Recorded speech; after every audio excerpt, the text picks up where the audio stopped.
한국만은 믿었는데 완전 속았다. 최근 아랍에미리트 K2 전차 성능 테스트 결과가 공개되자 전 세계 방산업계가 충격에 휩싸였습니다. 한국에서 공개한 성능이 말도 안 되는 결과를 보였는데요. 이에 각 나라의 방산업계 담당자들도 혼란에 빠졌습니다. 도대체 그 충격적인 사건이 무엇이었는지 바로 알아보겠습니다. 그날 아부다비 국방부 지하 3층 작전실의 분위기는 평소보다 무거웠습니다. 저는 칼리드 알하산, 아랍에미리트 국방부에서 15년간 방산 실무를 담당해온 과장급 공무원입니다. 오늘 회의는 차세대 전차와 자주포 도입이라는 국가적 사안을 다루는 자리였죠. 회의실 테이블 위에는 3개의 두툼한 제안서가 놓여 있었습니다. 미국의 M1A2 에이브럼스 업그레이드 패키지, 프랑스의 르클레르 차세대 시스템, 그리고 한국의 K2 흑표와 K9 천둥이었어요. 사미르 장군이 회의실에 들어서자 모든 참석자들이 일어났습니다. 그는 30년 경력의 베테랑으로 미국 육군사관학교를 졸업한 친미파 인사였어요. 장군의 시선이 한국 제안서 위에 머물렀을 때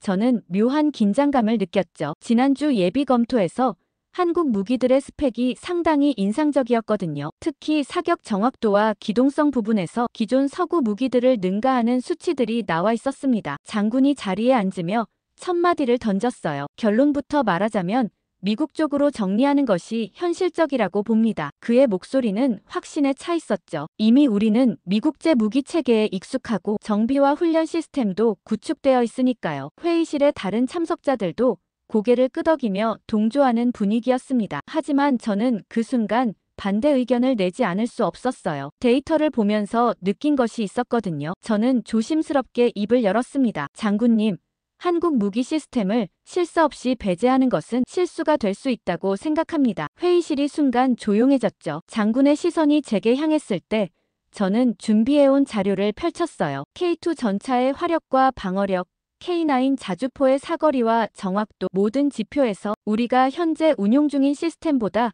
우수한 성능을 보여주고 있었습니다. 참석자들 사이에서 웅성거림이 일었어요. 군 간부들은 대부분 서구 무기에 익숙했고 한국 무기에 대해서는 회의적인 시각을 갖고 있었거든요. 하지만 숫자는 거짓말을 하지 않았습니다. 특히 사막 환경에서의 내구성 테스트 결과는 정말 놀라웠어요. 섭씨 50도가 넘는 극한 온도에서도 성능 저하 없이 작동한다는 데이터였죠. 더욱이 모래먼지나 염분에 대한 내성도 기존 무기들을 크게 앞서고 있었습니다. 장군이 비웃듯 말했어요. 뻥 스펙이 진짜일 수도 있겠군요. 하지만 그의 표정에서 완전한 무시는 아님을 느낄 수 있었습니다. 오히려 약간의 궁금증이 섞여 있었죠. 저는 이 기회를 놓치지 않았어요. 정확한 판단을 위해서는 직접 확인이 필요하다고 생각한다고 말했습니다. 특히 우리 환경에서의 성능 검증은 필수적이라고 강조했죠. 군수과장이 우려스러운 목소리로 말했습니다. 하지만 한국과는 기존 협력 사례가 많지 않아서 리스크가 있지 않겠느냐고요. 저는 그렇기 때문에 더욱 신중한 검증이 필요하다고 답했어요. 억측이나 편견으로 판단할 일이 아니라는 뜻이었죠. 이 순간 저는 15년간 쌓아온 경험과 직감이 한국이라는 선택지에 무언가 특별한 것이 있다고 말하고 있음을 느꼈습니다. 회의가 끝날 무렵 저는 한 가지 확신을 갖게 되었어요. 이번 결정은 단순히 무기를 사는 것이 아니라 우리의 미래 방위력을 결정하는 일이라는 것이었습니다. 그리고 그 결정을 위해서는 편견 없는 객관적 검증이 반드시 필요했죠. 한국이라는 선택지를 성급하게 배제해서는 안 된다는 생각이 점점 강해졌어요. 사미르 장군도 마지막에는 추가 검토의 필요성에 동의했습니다. 회의가 끝난 지 이틀 후 저는 두바이 다운타운의 한 고급 호텔 라운지에서 에반 리를 만나고 있었습니다. 그는 미국계 방산 로비스트로 이 지역에서 15년간 활동해온 베테랑이었어요. 에반 리는 항상 완벽한 정장을 입고 다녔고 유창한 아랍어로 현지인들과도 자연스럽게 소통할 수 있는 인물이었죠. 그가 저를 초대한 이유는 뻔했습니다. 한국 무기에 대한 제 관심을 돌리려는 것이었어요. 부르즈 칼리파가 보이는 테라스에서 에반 리는 값비싼 위스키를 주문했습니다. 칼리드 씨, 오늘은 업무 이야기 말고 편하게 이야기해봅시다. 그의 말투는 친근했지만 저는 그 속에 숨겨진 의도를 느낄 수 있었어요. 이런 자리가 단순한 친목 도모일 리는 없었거든요. 그는 능숙하게 화제를 돌리며 제 가족 안부를 묻고 최근 아랍에미리트의 경제 발전상에 대해 찬사를 늘어놓았습니다. 1시간쯤 지났을 때 에반리가 본격적인 이야기를 꺼냈어요. 그런데 칼리드 씨, 최근 한국 무기에 관심을 보이신다는 소식을 들었습니다. 물론 다양한 옵션을 검토하는 것은 좋지만 현실적인 면도 고려해야 하지 않을까요? 그의 목소리에는 은근한 압박감이 묻어 있었죠. 저는 신중하게 답했습니다. 객관적인 데이터를 기반으로 판단하는 것이 맞다고 생각한다고요. 에반 리가 태블릿을 꺼내 보여준 자료는 상당히 설득력 있어 보였습니다. 미국 사막지대에서 실시한 M1A2 에이브럼스의 성능 테스트 결과였어요. 모하비 사막과 네바다 시험장에서의 데이터들이 빼곡히 정리되어 있었죠. 보세요. 이미 우리 사막과 유사한 환경에서 수십 년간 검증된 시스템입니다. 반면 한국 무기는 아직 이런 극한 환경에서의 장기 운용 데이터가 부족하지 않나요? 그의 지적은 일리가 있었어요. 실제로 한국의 K2나 K9는 주로 온대기후에서 운용되었고 중동의 극한 사막 환경에서의 장기간 테스트 기록은 제한적이었거든요. 하지만 저는 그것만으로 한국 무기를 배제할 수는 없다고 생각했습니다. 기술적 스펙만 보면 충분히 경쟁력이 있었으니까요. 에반 리는 더욱 구체적인 제안을 꺼냈어요. 만약 미국 시스템을 선택하신다면 우리는 특별한 패키지를 제공할 수 있습니다. 현지 정비시설 구축과 기술자 훈련 프로그램 그리고 장기 업그레이드 보장까지 포함해서 말이에요. 더불어 그는 조심스럽게 개인적 혜택에 대해서도 언급했습니다. 물론 이런 대형 프로젝트에는 합당한 컨설팅 피가 따르죠. 저는 불편함을 느꼈어요. 이런 식의 접근은 제가 원하는 방식이 아니었거든요. 저는 순수하게 기술적 우수성과 비용 효율성만을 기준으로 판단하고 싶었습니다. 에반 리 씨, 저는 객관적인 데이터와 실증적 검증만을 바탕으로 결정하겠다고 말했어요. 그의 표정이 순간 굳어지는 것을 볼 수 있었죠. 그때 에반 리가 미묘한 위협 섞인 말을 했습니다. 칼리드 씨, 이 업계에서는 신중한 판단이 중요해요. 검증되지 않은 선택으로 인해 국가 안보에 문제가 생긴다면 그 책임은 누가 지게 될까요? 그의 말에는 분명한 압박의 의미가 담겨 있었어요. 하지만 저는 흔들리지 않았습니다. 오히려 더욱 확신이 들었죠. 한국 시스템에 대한 직접적인 검증이 반드시 필요하다는 확신 말이에요. 호텔을 나서며 저는 에반 리의 마지막 말을 기억했습니다. 한국은 기술은 있어도 환경이 다르니까요. 우리 사막에서는 못 버틸 겁니다. 그 순간 저는 오히려 호기심이 더 강해졌어요. 정말 그럴까? 한국 무기들이 우리 사막에서 어떤 성능을 보일까? 에반 리의 압박은 오히려 제 의지를 더욱 굳게 만들었죠. 이제 더욱 객관적이고 철저한 검증이 필요하다는 생각이 들었습니다. 에반 리와의 만남 이후 며칠 동안 저는 고민에 빠져 있었습니다. 그의 압박은 오히려 역효과를 낳았어요. 왜 그렇게까지 한국을 견제하려 할까 하는 의문이 들었거든요. 만약 정말 한국 무기가 경쟁력이 없다면 굳이 그런 노력을 할 이유가 없을 텐데 말이죠. 저는 국방부 도서관에서 한국 방산업체들의 최근 동향을 조사해봤습니다. K9 자주포의 폴란드 수출 성공과 인도와의 협력 확대, 그리고 각종 국제방산 전시회에서의 호평들이 눈에 들어왔어요. 더욱 흥미로운 것은 한국 무기들의 실전 검증 사례였습니다. 폴란드에서 운용 중인 K9 자주포는 혹독한 유럽 겨울과 여름을 모두 견뎌내며 안정적인 성능을 보여주고 있었어요. 특히 영하 30도에서 영상 40도까지의 극한 온도 변화에도 문제없이 작동한다는 보고서가 인상적이었죠. 이 정도면 우리 사막 환경에서도 충분히 견딜 수 있을 것 같았습니다. 저는 사미르 장군을 찾아갔어요. 장군님, 한국 시스템에 대한 직접 실사가 필요하다고 생각합니다. 장군은 서류를 보며 고개를 저었죠. 칼리드, 시간과 예산 낭비 아닌가? 이미 검증된 미국 시스템으로 가는 게 안전하지 않겠어? 하지만 저는 포기하지 않았습니다. 국가 예산 수십억 달러가 걸린 문제인데 제대로 된 검증 없이 결정할 수는 없다고 강조했어요. 결국 저는 장관님께 직접 보고를 올렸습니다. 15년간 방산 실무를 담당하면서 쌓은 신뢰와 전문성을 바탕으로 한 건이었어요. 보고서에는 한국 무기 시스템의 기술적 우수성과 비용 효율성, 그리고 장기적 발전 가능성에 대한 분석이 담겨 있었습니다. 특히 K2 전차의 능동 방어 시스템과 K9 자주포의 자동화된 사격, 통제 시스템은 현재 우리가 운용하는 어떤 장비보다도 첨단 기술이라고 평가했죠. 장관님은 생각보다 긍정적인 반응을 보였어요. 칼리드,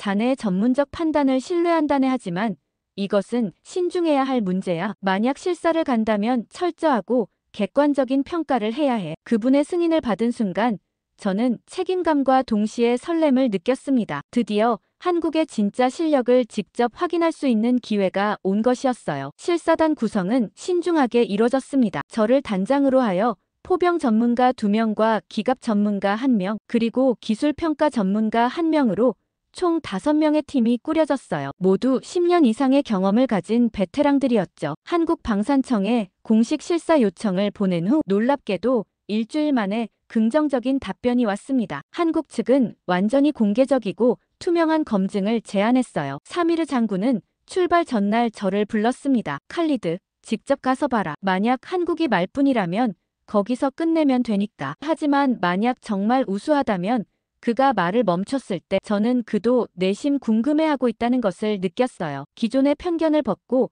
객관적으로 평가해보겠다고 약속드렸습니다. 출발 당일 아침 공항에서 에반 리가 저를 기다리고 있었어요. 그는 마지막 설득을 시도했죠. 칼리드 씨, 아직 늦지 않았습니다. 한국 가서 시간 낭비하지 마시고 우리와 구체적인 협의를 시작하면 어떨까요? 하지만 저는 단호하게 거절했습니다. 이미 결정된 일이고 객관적 평가가 우선이라고 말했어요. 비행기에 오르며 저는 설렘과 긴장감을 동시에 느꼈습니다. 과연 한국은 어떤 나라일까? 그들의 기술력은 정말 스펙표에 나온 것만큼 뛰어날까? 7시간의 비행 동안 저는 한국에 대한 기대와 우려를 번갈아가며 생각했어요. 동시에 이번 실사가 아랍에미리트의 미래 방위력을 결정하는 중요한 전환점이 될 수도 있다는 막중한 책임감도 느꼈죠. 이제 편견이나 선입견 없이 순수하게 기술과 성능만으로 판단해야 할 시간이었습니다. 인천국제공항에 발을 내딛는 순간 저는 한국이라는 나라의 첫인상에 압도되었습니다. 공항 자체가 하나의 거대한 예술 작품 같았어요. 깔끔하고 효율적인 동선, 첨단 기술이 곳곳에 스며든 시설들, 그리고 무엇보다 모든 것이 정확하고 빠르게 돌아가는 시스템이 인상적이었죠. 입국 수속도 놀랍도록 신속했고 우리 실사단을 맞이한 한국방산청 관계자들의 준비성도 완벽했습니다. 대기하고 있던 전용 버스부터가 최신형이었고 우리를 위한 안내 자료도 아랍어로 번역되어 있었어요. 공항에서 서울 시내로 향하는 고속도로에서 저는 창밖 풍경에 시선을 뗄 수 없었습니다. 이 나라는 산이 너무 많은데 건물은 왜 이리 높은 거야? 실사단의 한 동료가 중얼거린 말이 제 마음을 그대로 표현했죠. 좁은 국토에 5천만 명이 살고 있다는 사실이 믿기지 않을 정도로 모든 공간이 효율적으로 활용되고 있었습니다. 특히 한강을 끼고 펼쳐진 서울의 스카이라인은 정말 장관이었어요. 현대적인 마천루들이 산자락과 조화를 이루며 독특한 도시 경관을 만들어내고 있었죠. 택시기사가 유창한 영어로 설명해준 한국의 발전사는 충격적이었습니다. 60년 전만 해도 세계 최빈국 중 하나였던 나라가 이렇게 단시간에 선진국 반열에 올라섰다니요. 압축 성장이라는 표현이 정확히 들어맞는 것 같았어요. 모든 것이 빠르고 효율적이며 목적지향적이었죠. 도로 위를 달리는 자동차들도 대부분 현대나 기아 같은 자국 브랜드였고 그 품질도 유럽 차량들과 전혀 뒤지지 않아 보였습니다. 심지어 일부 고급 세단들은 벤츠나 BMW보다도 세련되어 보였어요. 호텔에 체크인한 후 저녁 시간이 되고 산책을 하면 어떨까 싶어 호텔 로비 직원에게 물어봤어요. 그는 친절하게 한강공원이 어떻겠냐고 하더라고요. 택시를 타고 반포 한강공원으로 향하는 길에서 저는 창밖 풍경에 빠져들었습니다. 해가 지면서 서울의 스카이라인이 점점 빛나기 시작했어요. 고층 빌딩들 사이로 보이는 한강의 모습이 정말 아름다웠죠. 한강변에 도착했을 때 저는 정말 놀랐습니다. 도심 한복판을 가로지르는 이렇게 넓은 강이 있다는 것도 신기했지만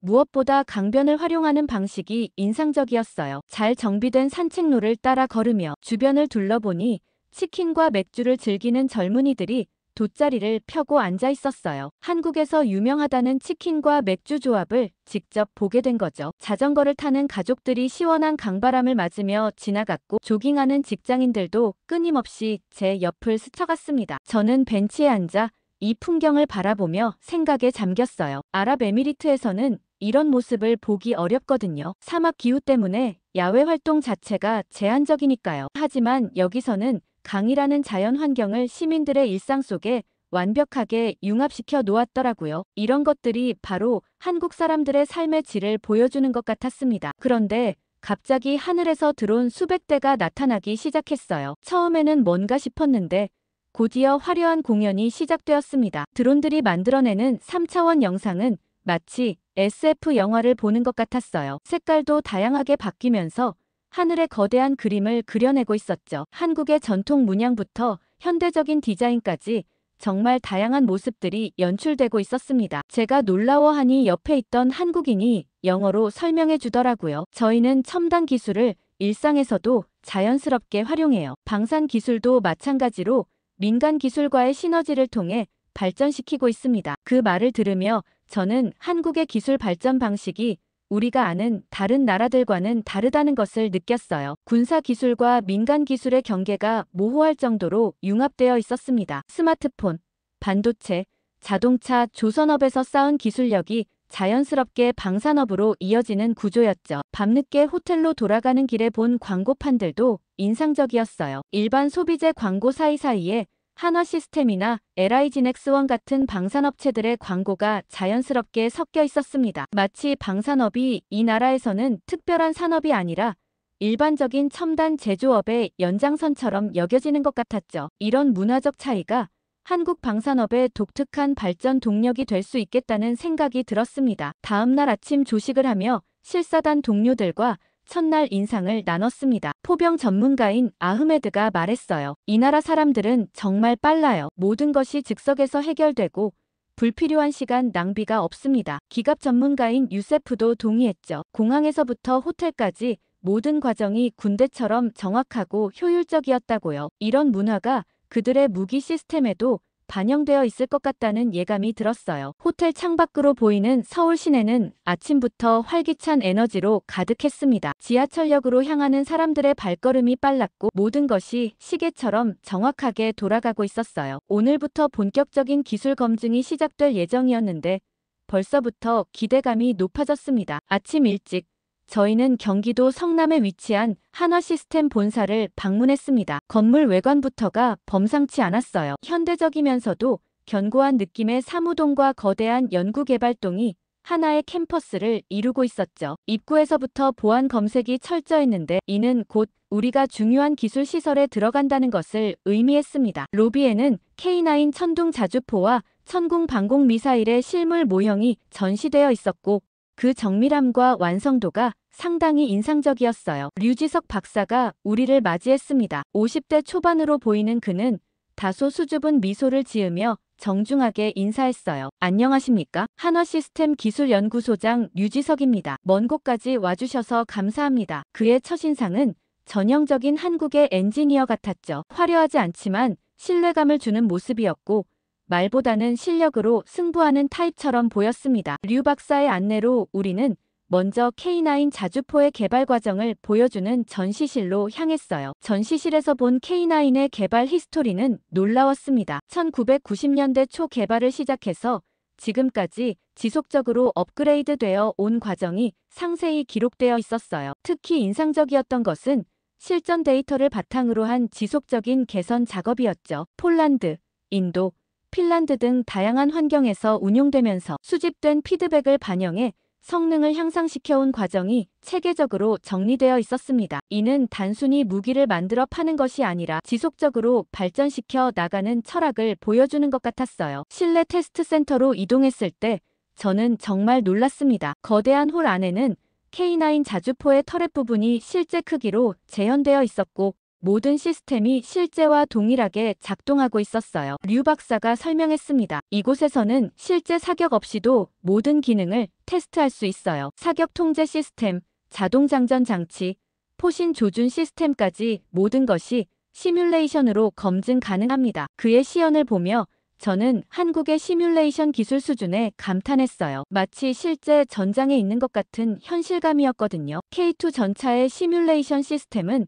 더욱 놀라웠습니다. 실제 전차 내부와 동일한 조종석에 앉아 가상 환경에서 주행과 사격을 체험할 수 있었어요. 특히 능동 방어 시스템의 작동 과정을 3D로 보여주는 화면은 정말 인상적이었죠. 적의 대전차 미사일이 접근하면 자동으로 요격탄을 발사해 무력화시키는 장면을 보며 이것이 정말 현실에서 작동할까 하는 의문이 들었습니다. 류 박사가 제 표정을 읽었는지 말했어요. 실제 성능은 시뮬레이션보다 더 뛰어날 수도 있어요. 저희가 실제 성능을 발표하지 않은 부분도 많거든요. 그 말이 제 머릿속에 강하게 남았습니다. 실제 성능을 발표하지 않는다고? 보통은 마케팅을 위해 스펙을 과장하는 경우가 많은데 한국은 오히려 겸손하게 발표한다는 뜻인가요? 저는 더 구체적으로 물어봤어요. 그렇다면 공개된 스펙보다 실제 성능이 더 좋다는 말씀이신가요? 류 박사가 미소를 지으며 답했습니다. 직접 확인해 보시면 아실 거예요. 저희는 약속할 수 있는 것만 발표하는 편이거든요. 복합 통제 시스템 시연장에서는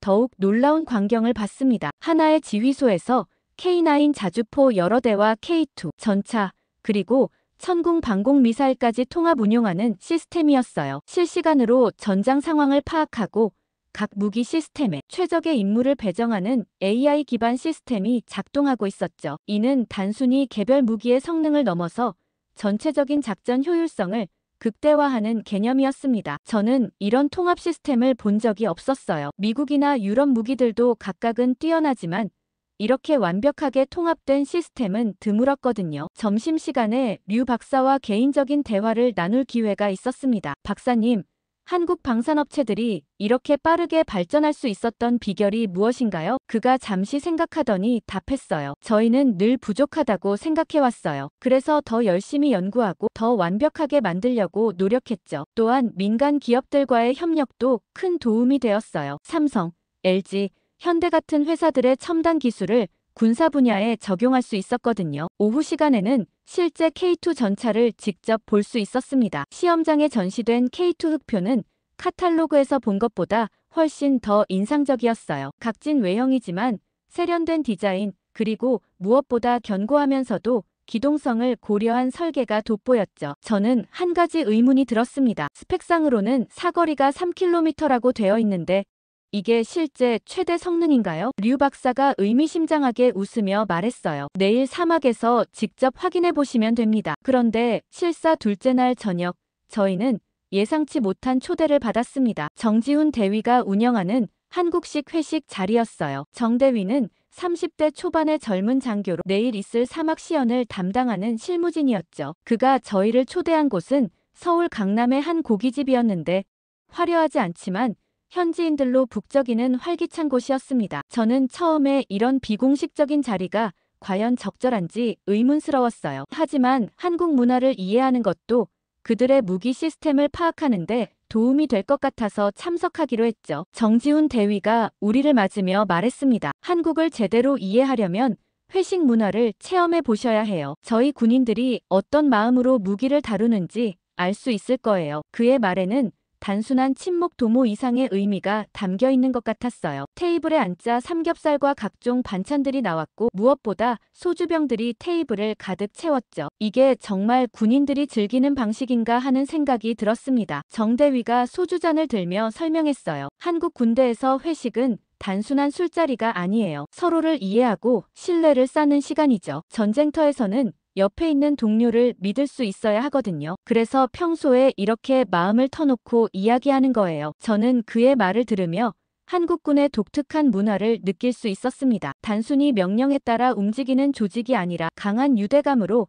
결속된 공동체 같았어요. 회식이 진행되면서 정 대위와 함께 온 다른 장병들도 자연스럽게 대화에 참여했습니다. 한 중사가 말했어요. 저희는 K2 전차를 단순히 무기라고 생각하지 않아요. 전우 같은 존재죠. 매일 정비하고 점검하면서 마치 살아있는 동료처럼 대해요. 그래서 성능도 더 좋아지는 것 같아요. 그의 말에서 한국 군인들이 장비에 대해 갖는 특별한 애착을 느낄 수 있었죠. 이는 단순히 도구를 사용하는 것과는 차원이 다른 접근이었습니다. 시간이 지나면서 분위기는 더욱 진솔해졌어요. 정지훈 대위가 진지한 표정으로 말했습니다. 우린 싸울 준비뿐 아니라 함께 버틸 준비도 하거든요. 전쟁은 개인의 영웅담이 아니라 팀워크로 이기는 거예요. 그래서 저희 무기 시스템도 혼자 잘하는 게 아니라 함께 잘할 수 있도록 설계된 거죠. 그 순간 저는 한국 무기의 특징을 이해할 수 있었습니다. 개별 성능보다는 시스템 간의 연동성과 협력을 중시한다는 것을요. 실사단의 포병 전문가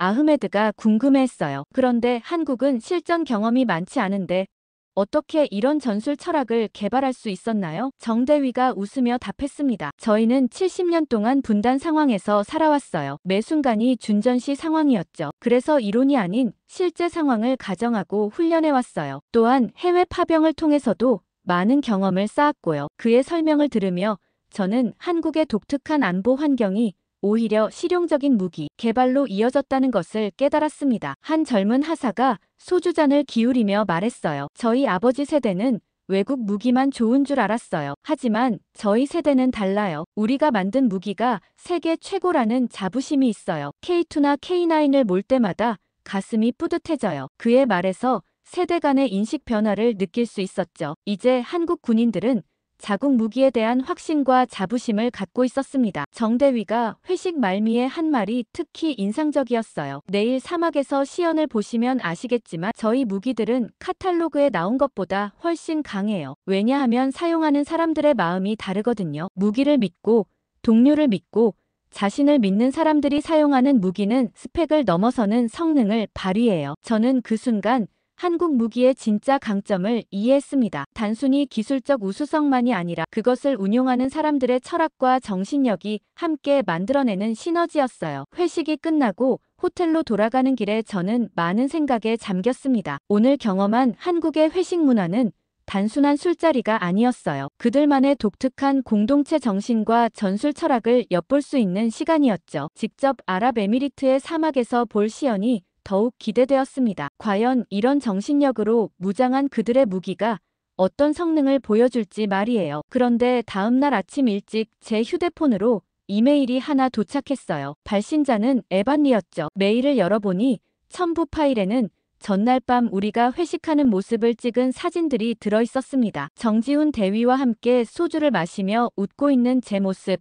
한국 군인들과 어깨동무를 하고 있는 실사단 동료들의 모습까지 상당히 선명하게 촬영되어 있었어요. 이 사진들이 어떻게 에반리의 손에 들어갔는지는 모르겠지만 분명 의도적으로 우리를 감시했다는 뜻이었습니다. 메일 본문은 더욱 당혹스러웠어요. 칼리드 씨, 어제 저녁 즐거운 시간 보내셨나 보네요. 하지만 정치인이 아니라 군인이라면 이렇게 정에 휘둘리면 안 됩니다. 객관적이고 냉정한 판단이 필요한 시점인데 사적인 친분으로 인해 판단이 흐려지는 것은 위험해요. 아랍에미리트의 국가 안보가 걸린 문제입니다. 에반리의 메시지는 교묘했어요. 직접적인 위협은 아니지만 제가 한국 측과 너무 가까워지고 있다는 경고의 의미가 담겨 있었죠. 더욱 문제가 된 것은 동시에 전송된 두 번째 첨부 파일이었습니다. 미국 모하비 사막에서 실시한 M1A2 에이브럼스의 상세한 성능 테스트 결과였어요. 섭씨 55도의 극한 온도에서 72시간 연속 운용 테스트, 모래 폭풍 중 사격 정확도 검증,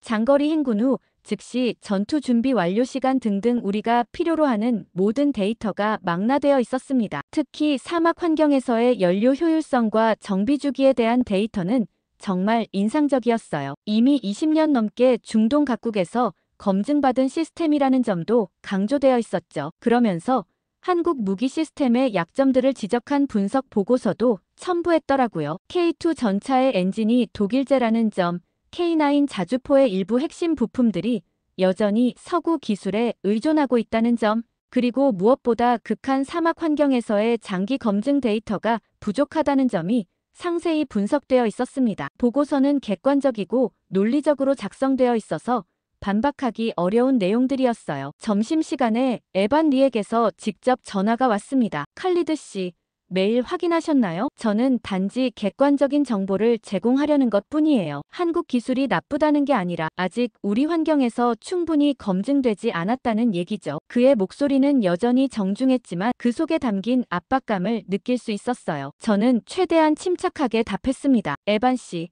저는 모든 자료를 종합적으로 검토한 후에 판단하겠어요. 아직 결론을 내리기엔 이르죠. 오후에는 더욱 직접적인 압박이 있었어요. 아랍에미리트 국방부 내 재상관인 사미르 장군에게서 전화가 온 것이었습니다. 칼리드, 한국에서 잘 지내고 있나? 그런데 아부다비에서 좀 흥미로운 이야기들이 돌고 있더군. 자네가 한국 측과 지나치게 친밀해지고 있다는 소문 말이야. 장군의 말투에서 불쾌감을 느낄 수 있었어요. 분명 에반리가 뒤에서 무언가 작업을 하고 있었습니다. 저는 장군에게 해명했어요. 장군님, 저는 철저히 객관적인 관점에서 평가하고 있습니다. 한국 측과의 접촉도 순수하게 업무적인 목적이에요. 하지만 장군의 반응은 차가웠죠. 칼리드, 자네가 15년간 쌓아온 신뢰를 한순간에 잃지 않기를 바란다네. 국가의 안보를 개인적 감정으로 좌우해서는 안 돼. 전화를 끊고 나서 저는 상당한 부담감을 느꼈습니다. 그날 저녁 호텔에서 실사단 동료들과 회의를 가졌어요. 포병 전문가 아흐메드가 우려를 표했습니다. 칼리드, 우리가 너무 한국 쪽에 기울어져 보이는 것 같아요. 본국에서도 예민하게 지켜보고 있는 것 같고요. 기갑 전문가 유세프도 동의했어요. 에반 리의 자료들을 보니 미국 시스템의 장점들도 무시할 수 없을 것 같아요. 특히 사막 환경에서의 검증된 성능은 확실히 장점이죠. 저는 동료들에게 말했습니다. 우리의 임무는 감정이나 외부 압력에 휘둘리지 않고 객관적으로 평가하는 것이에요. 한국이든 미국이든 데이터와 실제 성능만으로 판단해야 해요. 하지만 속으로는 점점 복잡해지는 상황에 대한 부담감이 커지고 있었어요. 에반 리의 압박은 단순히 개인적인 차원을 넘어서 정치적, 외교적 함의까지 갖고 있었거든요. 밤늦게 에반 리에게서 마지막 메시지가 왔어요. 칼리드 씨, 내일이 마지막 기회입니다. 한국이 사막에서 과연 어떤 모습을 보일지 지켜보세요. 하지만 그 결과가 어떻든 현명한 선택을 하시길 바랍니다. 아랍에미리트의 미래가 걸린 문제니까요. 저는 휴대폰을 내려놓고 창밖을 바라봤어요. 내일 사막에서의 시연이 모든 것을 결정할 것 같았습니다. 이제 더 이상 외부의 압박이나 개인적 감정에 휘둘릴 수는 없었어요. 오직 데이터와 실제 성능만이 답을 줄 것이었죠. 그렇게 서울에서의 3일간 실사를 마치고 아랍에미리트로 돌아온 저는 복잡한 심경이었습니다. 한국에서 본 기술력은 분명 인상적이었지만 에반 리의 압박과 본국의 우려도 무시할 수 없었어요. 이제 진짜 시험의 시간이 다가왔습니다. 아부다비에서 남쪽으로 200km 떨어진 아라무라 사막 훈련장에서 실시될 한국 무기 시스템의 실전 시연이었죠. 이곳은 아랍에미리트 군이 극한 환경 훈련을 위해 조성한 시설로 섭씨 50도를 넘나드는 혹독한 사막 조건에서 각종 무기 시스템을 테스트하는 곳이었어요. 시연 전날 오후 한국 측 장비들이 대형 수송기를 통해 도착했습니다. 글로브마스터 세대에서 차례로 내려오는 K2 흑표 전차 2대, K9 천둥, 자주포 세대, 그리고 천무 다연장 로켓과 중거리 지대 공미사일 시스템까지 상당한 규모의 장비들이었어요. 무엇보다 놀라운 건 장비들의 상태였습니다. 장거리 수송에도 불구하고 모든 시스템이 완벽하게 보존되어 있었고 한국 기술진들의 신속한 조립 작업도 인상적이었죠. 불과 6시간 만에 모든 장비가 실전 배치 완료 상태가 되었어요. 한국 측 시연팀을 이끄는 정지훈 대위가 저희에게 브리핑을 했습니다. 내일 시연에서는 각 무기 시스템의 개별 성능뿐만 아니라 통합 운용 능력도 보여드리겠어요. 특히 사막 환경에 최적화된 운용 방식을 중점적으로 시연할 예정입니다. 그의 표정에는 자신감이 넘쳤어요. 서울에서 만났을 때와는 다른 모습이었죠. 마치 자신의 무대에 선 연주자 같은 느낌이었습니다. 그날 저녁 숙소에서 사미르 장군이 저를 불렀어요. 칼리드, 내일 시연 결과가 어떻게 나올지 예상해봤나? 장군의 질문에는 미묘한 뉘앙스가 담겨 있었어요. 저는 신중하게 답했습니다. 아직 예단하기는 어렵지만 한국 측의 준비 상태는 상당히 철저해 보입니다. 장군이 비웃듯 말했어요. 드디어 너희가 실수할 시간이 왔다. 사막은 모든 것을 드러내는 곳이야. 가식이나 허세는 통하지 않지. 그의 말에는 한국 기술에 대한 여전한 회의감이 묻어 있었죠. 시연 당일 새벽 5시 아라무라 훈련장은 이미 분주했습니다. 한국 기술진들은 해가 뜨기 전부터 최종 점검을 시작했어요. 류지석 박사가 각 시스템을 하나씩 돌아보며 상태를 확인하는 모습이 꼼꼼해 보였습니다. 특히 인상적이었던 것은 사막의 모래먼지와 온도 변화에 대비한 보호 조치들이었어요. 모든 중요 부품에 특수 커버가 씌워져 있었고 냉각 시스템도 사막 환경에 맞게 조정되어 있었죠. 오전 8시 관중석에는 아랍에미리트군 고위 간부들과 정부 관계자들이 자리를 잡았습니다. 사미르 장군을 비롯해 육군 참모총장, 국방차관까지 참석한 대규모 시연이었어요. 저는 평가단석에 앉아 있으면서 긴장감을 감출 수 없었습니다. 오늘의 결과가 아랍에미리트의 향후 10년 방위력을 결정할 수도 있는 중요한 순간이었거든요. 더욱이 에반 리도 VIP석에 앉아있는 모습이 보였어요. 그의 표정은 여전히 여유로워 보였죠. 오전 9시 정각, 기온이 이미 섭씨 35도를 넘어선 상황에서 시연이 시작되었습니다. 첫 번째는 K2 전차의 기동성 테스트였어요. 모래 언덕을 오르내리고 급경사면을 주행하며 돌발 상황에서의 회피 기동까지 다양한 테스트가 진행되었습니다. K2 전차는 1200마력의 강력한 엔진으로 사막 지형을 거침없이 달렸어요. 특히 모래에 빠지지 않고 안정적으로 주행하는 모습이 인상적이었죠. 하지만 진짜 시험은 이제부터였습니다. 오전 10시가 넘어가면서 기온이 급상승하기 시작했어요. 이미 섭씨 42도를 기록하고 있었고 오후에는 50도를 넘을 것으로 예상되었습니다. 이런 극한 환경에서 과연 한국 장비들이 얼마나 버틸 수 있을지가 관건이었어요. 관중석에서도 웅성거림이 일었습니다. 이제부터가 진짜라는 것을 모두가 알고 있었거든요. 정지훈 대위가 무전기를 통해 각 시스템의 준비 완료를 확인했습니다. 모든 장비가 정상 상태라는 보고가 들려왔어요. 저는 시계를 보며 생각했습니다. 과연 한국 무기들이 이 혹독한 사막에서 자신들의 진가를 보여줄 수 있을까? 에반 리의 말처럼 사막에서는 못 버틸까? 아니면 류지석 박사의 말처럼 실제 성능이 스펙보다 더 뛰어날까? 곧 모든 의문에 대한 답을 얻게 될 것이었습니다. 오전 10시 30분 기온이 섭씨 44도에 도달한 가운데 K9 천둥 자주포의 시연이 시작되었습니다. 세대의 K9이 일렬로 배치되어 있었고 각각 다른 거리의 표적을 담당하고 있었어요. 첫 번째 테스트는 유효 사거리 검증이었습니다. 공식 스펙상 40km로 발표된 사거리가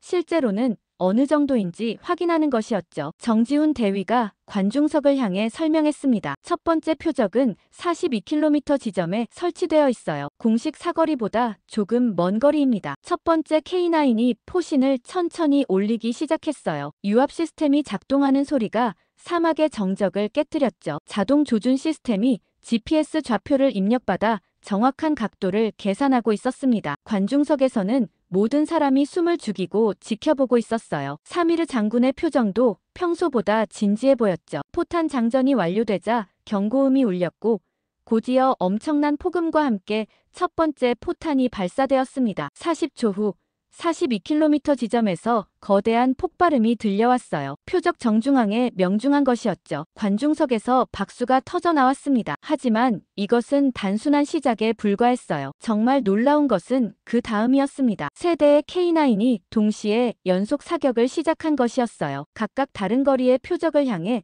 30초 간격으로 정확하게 포탄을 발사했죠. 자동 장전 시스템이 사람의 개입 없이 완벽하게 작동하고 있었습니다. 더욱 놀라운 것은 기동 사격이었어요. K9들이 발사 위치를 바꾸면서도 연속적으로 사격을 계속했습니다. 적의 반격을 피하기 위해 사격 후 즉시 위치를 이동하는 것인데 K9은 이 과정을 놀라울 정도로 신속하게 수행했어요. 발사 후 30초 이내에 새로운 위치로 이동하여 다시 사격 준비를 완료하는 모습은 정말 인상적이었습니다. 정지훈 대위가 추가 설명을 했어요. 지금 보시는 것은 완전 자동화된 사격 통제 시스템입니다. 조준, 장전, 발사, 이동까지 모든 과정이 컴퓨터로 제어되고 있어요. 승무원의 피로도나 실수 가능성을 최소화한 것이죠. 저는 이런 수준의 자동화 시스템을 본 적이 없었어요. 미국이나 유럽의 자주포들도 뛰어나지만 이 정도로 완벽하게 자동화된 시스템은 처음이었습니다. 오후 12시가 되자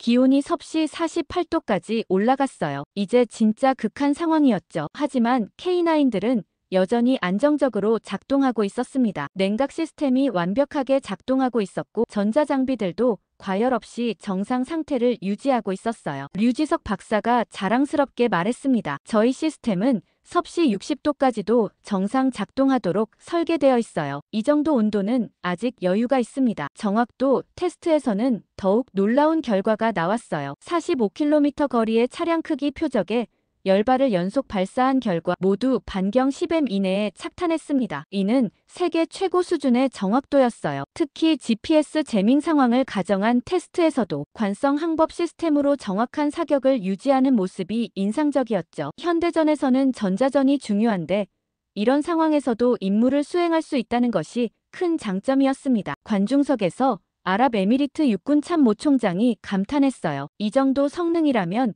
우리의 모든 요구사항을 충족시킬 수 있겠군요. 사미르 장군도 표정이 바뀌어 있었습니다. 여전히 완전히 확신하는 것은 아니었지만 적어도 무시할 수 없는 수준이라는 것을 인정하는 눈빛이었어요. 그가 제게 속삭였습니다. 이 정도는 유럽 무기들도 한다. 아직 결론 내리기는 이르지. 하지만 저는 이미 K9의 뛰어난 성능에 상당히 감명받고 있었어요. 특히 극한 환경에서의 안정성과 자동화 시스템의 완성도는 기대 이상이었습니다. 더욱이 정비의 편의성도 뛰어나 보였어요. 한국 기술진들이 사막 한복판에서도 신속하게 점검과 정비를 수행하는 모습을 보면서 실제 운용 시에도 큰 문제가 없을 것 같다는 확신이 들었죠. 오후 1시 K9 시연이 모두 끝났을 때 관중석에서는 뜨거운 박수가 터져 나왔습니다. 분명히 성공적인 시연이었어요. 하지만 진짜 하이라이트는 이제부터였습니다. K2 흑표 전차의 실사격 시연이 남아있었거든요. 과연 K2는 K9만큼 인상적인 성능을 보여줄 수 있을까? 저는 기대와 긴장이 섞인 마음으로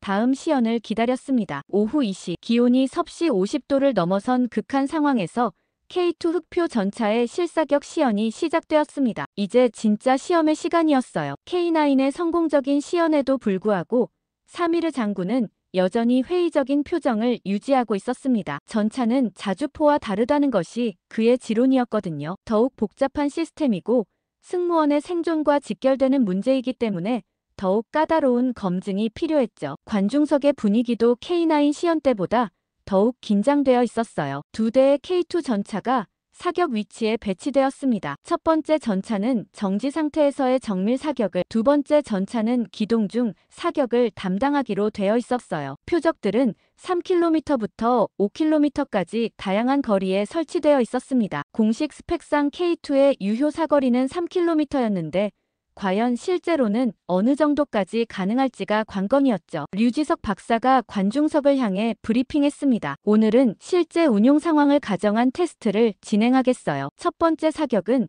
3.5km 지점의 표적을 향한 것이었습니다. 공식 스펙을 조금 넘어서는 거리였죠. K2의 120mm 활강포가 천천히 표적을 향해 조준되었어요. 화력 통제 시스템이 바람의 세기, 온도, 습도까지 모든 변수를 계산하고 있었습니다. 정지훈 대위가 무전기로 사격 준비 완료를 보고했고 곧이어 엄청난 폭음과 함께 첫 번째 포탄이 발사되었어요. 사막의 열기 속에서도 포탄의 궤적이 선명하게 보였습니다. 15초 후 3.5km 지점에서 거대한 폭발이 일어났어요. 표적 정중앙에 명중한 것이었습니다. 관중석에서 감탄사가 터져나왔죠. 하지만 이것은 단순한 시작에 불과했어요. 정말 놀라운 것은 그 다음 사격이었습니다. 4km, 4.5km, 그리고 마침내 5km 지점의 표적까지 모든 사격이 정확하게 명중했어요. 공식 스펙보다 훨씬 긴 거리에서도 완벽한 정확도를 보여준 것이었죠. 관중석이 술렁이기 시작했습니다. 사미르 장군도 이제는 표정이 달라져 있었어요. 이건 예상 밖인데 하고 중얼거리는 소리가 들렸죠. 아랍에미리트 육군 참모 총장도 놀란 표정으로 류지석 박사에게 질문했습니다. 공식 스펙보다 훨씬 먼 거리에서 사격이 가능한 건가요? 류 박사가 겸손하게 답했어요. 국내에선 평지가 없어 실제 성능을 못 입증했을 뿐입니다. 저희가 보수적으로 스펙을 발표하는 편이거든요. 두 번째 전차의 기동 사격은 더욱 놀라웠습니다. 시속 40km로 달리면서도 4km 거리의 표적에 정확하게 명중시켰어요. 능동방어 시스템도 시연되었는데 모의 대전차 미사일을 자동으로 요격하는 모습이 정말 인상적이었죠. 특히 사막 환경에서도 모든 센서와 컴퓨터 시스템이 완벽하게 작동하고 있었습니다. 섭씨 50도가 넘는 극한 온도에서도 성능 저하가 전혀 없었어요. 연속 사격 테스트에서는 더욱 놀라운 결과가 나왔습니다. 10발을 연속으로 발사했는데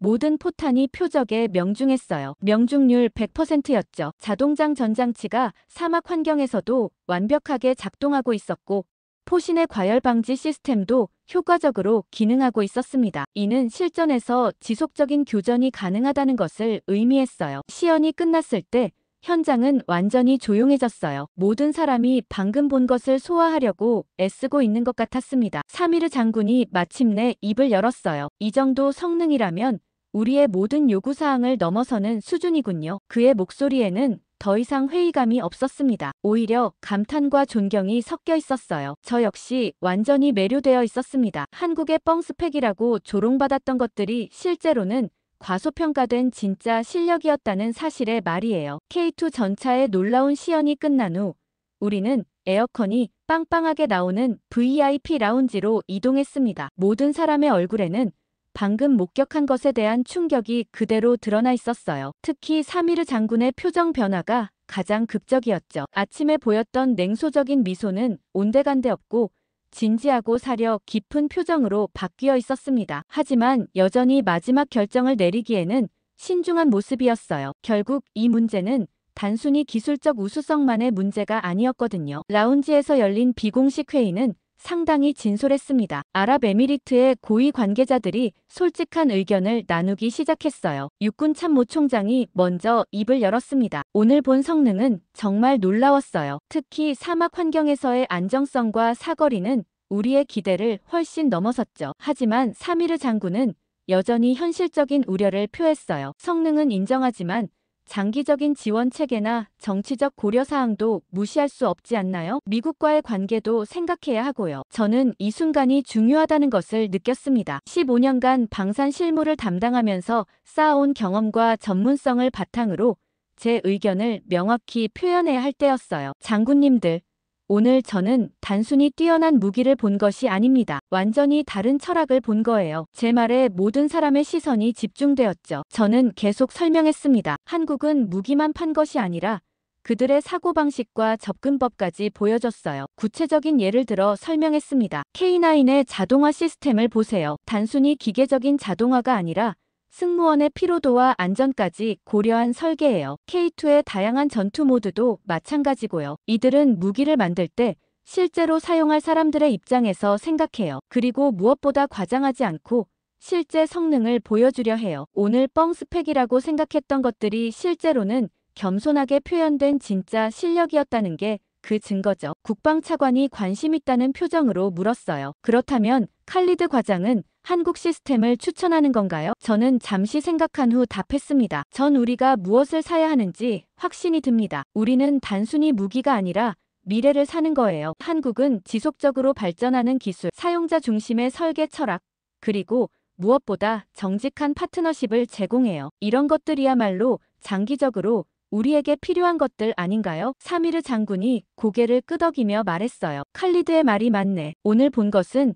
단순한 무기 시연이 아니었어. 완전히 다른 수준의 기술 철학이었지. 특히 극한 환경에서도 성능 저하 없이 작동하는 것을 보고 깨달았네. 이들은 정말로 우리의 환경을 이해하고 있어. 그의 말에는 더 이상 회의감이 없었어요. 오히려 감탄과 존경이 묻어 있었죠. 모든 참석자들이 하나둘씩 한국 시스템에 대한 긍정적 의견을 표하기 시작했어요. 하지만 최종 결정은 여전히 왕세자의 손에 달려 있었습니다. 이런 대형 프로젝트는 결국 최고 위층의 정치적 판단이 필요했거든요. 국방차관이 말했어요. 내일 왕세자 전하께 상세한 보고를 드려야 해요. 오늘의 시연 결과와 우리의 평가 의견을 종합해서 말이에요. 저는 이 보고가 얼마나 중요한지 잘 알고 있었어요. 아랍에미리트의 향후 10년 방위력이 결정되는 순간이었으니까요. 그날 저녁 호텔에서 저는 혼자 생각에 잠겼습니다. 오늘 하루 동안 저는 완전히 새로운 세계를 경험했어요. 한국이라는 나라가 단순히 빠른 성장을 이룬 것이 아니라 정말로 혁신적인 사고방식을 갖고 있다는 것을 깨달았죠. 그들의 겸손함 속에 숨겨진 자신감, 과장하지 않고 실력으로 증명하려는 태도, 그리고 사용자의 입장에서 생각하는 철학까지 모든 것이 인상적이었습니다. 그렇게 시간이 흘러 2주 후 저는 다시 인천국제공항에 서 있었습니다. 이번에는 평가단이 아닌 계약 체결단의 일원으로서 말이에요. 왕세자의 최종 결정은 신속했어요. 시연 다음 날 아침 일찍 소집된 국가안보회의에서 만장일치로 한국 시스템 도입이 결정되었거든요. 왕세자께서는 특히 제 보고서를 높이 평가해 주셨다고 하더라고요. 객관적이고 전문적인 분석이었다면서 앞으로도 이런 방식으로 국가적 결정을 내려야 한다고 강조하셨다고 해요. 이번에는 사미르 장군도 함께 왔습니다. 그는 완전히 달라진 사람 같았어요. 한국 기술에 대한 회의론자에서 열렬한 지지자로 변한 거죠. 비행기 안에서 그가 저에게 말했어요. 칼리드, 자네가 옳았네. 처음엔 한국을 과소평가했지만 이제는 오히려 우리가 그들로부터 배워야 할 것이 많다고 생각해. 특히 그들의 겸손하면서도 확실한 기술력 말이야. 장군의 이런 변화가 저에게는 가장 큰 성과 중 하나였어요. 한화 시스템 본사에서 공식 MOU 체결식이 열렸어요. 언론진들이 대거 몰렸고 한국의 주요 방송사들이 모두 생중계를 했죠. 류지석 박사가 기술적 세부사항을 설명하는 동안 저는 그동안의 여정을 되돌아봤어요. 불과 한 달 전만 해도 한국을 뻥스펙 국가라고 생각했던 제가 이제는 그들의 가장 확신에 찬 지지자가 되어 있었으니까요. 계약 내용은 상상 이상으로 포괄적이었습니다. K2 전차 100대, K9 자주포 80대, 천무 다연장 로켓 50대, 그리고 중거리 지대 공미사일 시스템까지 총 150억 달러 규모의 대규모 계약이었어요. 더욱 중요한 것은 기술 이전과 현지 생산 계획이었죠. 5년 내에 아랍에미리트 내에 생산 라인을 구축하고 한국 기술진들이 현지 엔지니어들을 교육시키는 프로그램도 포함되어 있었어요. 계약서에 서명하는 순간 플래시가 터졌고 박수가 쏟아졌습니다. 사미르 장군이 류지석 박사와 악수하며 말했어요. 박사님, 앞으로 오랫동안 좋은 파트너가 되길 바랍니다. 우리는 단순히 무기를 산 것이 아니라 미래를 선택한 것이니까요. 류 박사가 겸손하게 답했죠. 저희도 아랍에미리트와 함께 더 발전하는 기술을 만들어가겠습니다. 서명식 후 기념품 교환 시간이 있었어요. 한국 측에서 준비한 선물들은 정말 재미있었습니다. 전통 공예품부터 최신 IT 기기까지 다양했는데 그 중에서도 가장 인상적이었던 것은 한국산 냉감 패드였어요. 류지석 박사가 웃으며 설명했습니다. 사막에선 이것도 무기예요. 체온을 낮춰주는 기능성 제품인데 아랍에미리트 군인들이 훈련할 때 유용할 거예요. 저는 정말 웃음이 나왔어요. 무기 계약에서 냉감 패드라니. 이런 센스도 한국다운 면이었죠. 그날 오후 한국 언론과의 인터뷰에서 저는 솔직한 감상을 표현했습니다. 처음에는 한국 기술을 의심했어요. 하지만 직접 확인해보니 오히려 과소평가되고 있다는 것을 깨달았죠. 한국은 말보다 실력으로 증명하는 나라예요. 그리고 무엇보다 사용자의 입장에서 생각하는 철학이 인상적이었어요. 이런 파트너와 함께 일할 수 있어서 정말 기쁩니다. 저녁에는 정지훈 대위와 다시 회식 자리를 가졌어요. 이번에는 축하 자리였죠. 정 대위가 소주잔을 들며 말했습니다. 과장님, 저희를 믿어주셔서 감사해요. 앞으로 아랍에미리트 군인들과도 좋은 동료가 되고 싶어요. 저는 진심으로 답했어요. 저야말로 감사하죠. 여러분 덕분에 우리 군의 미래가 밝아졌어요. 그리고 무엇보다 진정한 파트너를 만날 수 있어서 기뻐요. 마지막으로 류지석 박사에게 말했습니다. 박사님, 전투력은 총구에서 시작하지만 신뢰는 사람에서 나온다는 것을 배웠어요. 여러분이 보여준 진정성과 전문성이야말로 최고의 무기였어요. 그가 감동받은 표정으로 답했죠. 과장님 같은 분이 있어서 이런 성과가 가능했어요. 앞으로도 계속 좋은 관계를 유지해 나가요. 3일간의 서울 방문을 마치고 돌아가는 비행기에서 저는 가방 속 냉감 패드를 만지며 웃었어요. 정말 이상한 기념품이었지만 어쩐지 한국다운 실용성이 담겨 있는 것 같았거든요. 사막에선 이것도 무기라는 류 박사의 말이 계속 생각났어요. 작은 것 하나라도 사용자를 생각하는 마음, 그것이야말로 한국의 진짜 경쟁력이었던 것 같았습니다. 그렇게 6개월 후 저는 다시 아라무라 훈련장에 서 있었습니다. 하지만 이번에는 시연을 보러 온 것이 아니라 실제 훈련 현장을 점검하러 온 것이었어요. 한국에서 도착한 첫 번째 배치분, K2 전차 20대와 K9 자주포 15대가 이미 우리 부대에 배치되어 운용 중이었거든요. 오늘은 아랍에미리트 장병들이 직접 한국 무기를 조작하는 첫 번째 실전 훈련이 있는 날이었죠. 6개월 전 시연 때와는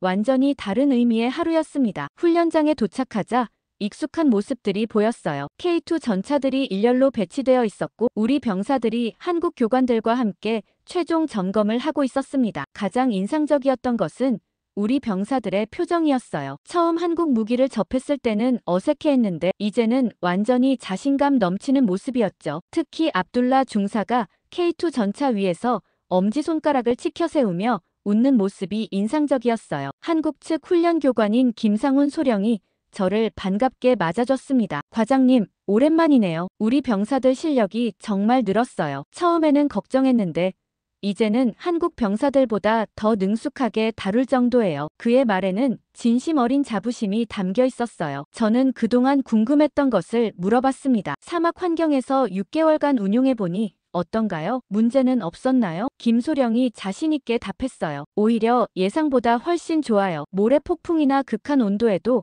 전혀 문제없이 작동하고 있어요. 정비 주기도 당초 계획보다 길어졌고요. 특히 우리 병사들이 정비하기 쉽다고 좋아해요. 복잡하지 않고 직관적이라고 하더라고요. 그의 설명을 들으며 저는 안도감을 느꼈습니다. 역시 한국 시스템을 선택한 것이 옳았다는 확신이 들었어요. 훈련이 시작되자 정말 놀라운 광경이 펼쳐졌습니다. 아랍에미리트 병사들이 K2 전차를 몰고 사막을 질주하는 모습이 마치 한 편의 영화 같았어요. 특히 압둘라 중사가 조종하는 전차의 기동성은 정말 인상적이었죠. 모래 언덕을 오르내리고 급커브를 돌고 갑작스런 정지와 출발을 반복하면서도 전혀 흔들림이 없었어요. 옆에서 지켜보던 현지 병사가 저에게 말했습니다. 이 녀석 사막을 수놓는 검은 표범이야. K9 자주포 훈련도 마찬가지였어요. 우리 병사들이 자동장전 시스템을 능숙하게 다루면서 연속 사격을 실시하는 모습이 정말 자랑스러웠습니다. 특히 모든 사격이 정확하게 명중하는 것을 보며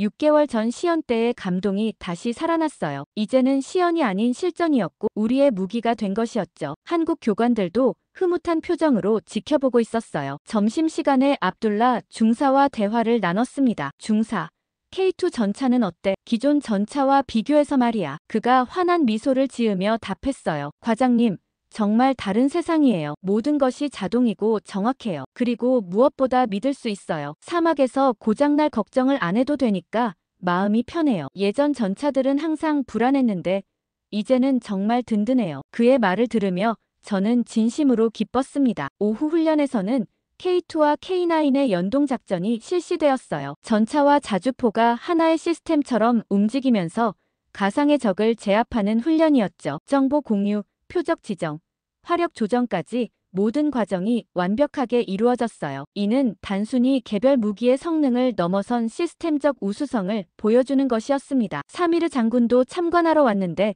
흡족한 표정을 감추지 못했어요. 훈련이 끝난 후 저는 하늘을 바라보며 혼잣말했습니다. 우리가 선택한 건 무기가 아니라 미래였어. 한국과의 파트너십을 통해 우리는 단순히 좋은 무기를 얻은 것이 아니라 새로운 기술 철학과 협력 방식을 배우게 되었어요. 겸손하지만 확실한 실력, 과장하지 않고 실제로 증명하는 태도, 그리고 사용자를 먼저 생각하는 마음까지 모든 것이 우리에게 영감을 주었죠. 저녁 무렵 예상치 못한 소식이 들려왔습니다. 국방부에서 KF-21 전투기에 대한 관심을 표명했다는 것이었어요. 벌써 차세대 전투기 도입 검토가 시작되었고 한국의 KF-21이 후보 중 하나로 거론되고 있다는 소식이었죠. 저는 미소를 지었습니다. 역시 좋은 파트너십은 계속 이어지는 법이군요. 한국이 보여준 진정성과 실력이 또 다른 기회로 이어지고 있는 것이었어요. 그날 밤 사무실에서 저는 한국으로 보낼 KF-21 비행 시연 요청서를